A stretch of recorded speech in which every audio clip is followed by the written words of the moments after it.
Get ready for an explosive night of UFC action as UFC 323 arrives in Las Vegas, bringing with it a pair of highly anticipated championship bouts that will leave you on the edge of your seat.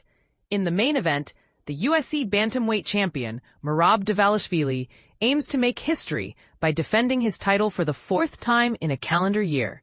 He faces a tough rematch against the former champion and highly ranked Petr Yan. This battle promises to be a thrilling display of skill and determination. But here's where it gets even more exciting. The co-main event showcases UFC flyweight champion Alexandre Pantoja, who is on a mission to defend his title for the fifth time against the top-ranked contender, Joshua Van. These two warriors will put on a show that will have you questioning who will emerge victorious. Mark your calendars for Saturday, December 6th, as UFC 323 takes over the T-Mobile Arena. The early prelims kick off at 6 p.m. Eastern, 3 p.m. PT, followed by the prelims at 8 p.m. Eastern, 5 p.m. PT, and the main card live on PPV at 10 p.m. Eastern, 7 p.m. PT. Don't miss out on the action. Find out how to watch UFC 323 in your country and order your PPV now.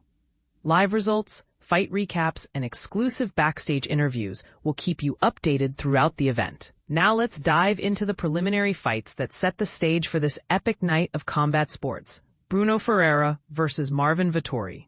Ferreira, known as the Hulk, earned a unanimous decision victory over Vettori, a former title challenger.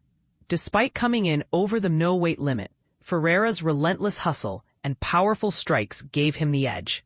Vettori had his moments, but Ferreira's composure and precision carried him to victory. Jalin Turner versus Edson Barboza. Turner returned from a sabbatical with a bang, dominating Barboza from the get-go.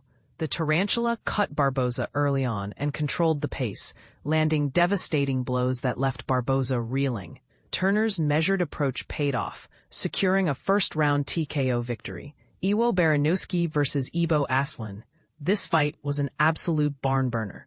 Baraniewski and Aslan engaged in a brutal back-and-forth battle, trading heavy shots. In a thrilling finish, Baraniewski landed a devastating right hand that sent Aslan crashing to the canvas, securing the knockout victory. Mansour Abdul-Malik versus Antonio Tricoli. Abdul-Malik, a representative of the Dana White's Contender Series class of 24, quickly dispatched Tricoli with a high elbow guillotine choke. He closed the distance and took Tricoli down, then locked in the modified choke, forcing the tap just over a minute into the first round. Myron Santos versus Muhammad Naimov.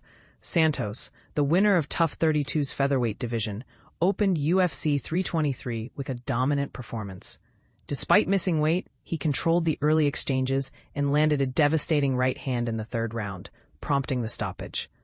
As we move into the main card, the action only intensifies. Grant Dawson versus Manuel Torres. In a highly anticipated lightweight bout, number 13 ranked Grant Dawson defends his spot in the top 15 against the talented Manuel Torres. This clash of styles and rankings promises to be a highlight of the night. Don't miss UFC 323, Dvalishvili versus Yan 2. The main card results, scorecards, and all the highlights will be available on the official UFC website. And this is the part most people miss, the post-fight interviews. Get exclusive access to the fighters' raw emotions and insights as they reflect on their performances. Remember, the world of MMA is full of surprises, and these preliminary fights are just a glimpse of the excitement to come. So, who do you think will emerge as the champions of UFC 323? Will the favorites prevail, or will we witness an upset? Let's discuss in the comments and share your predictions.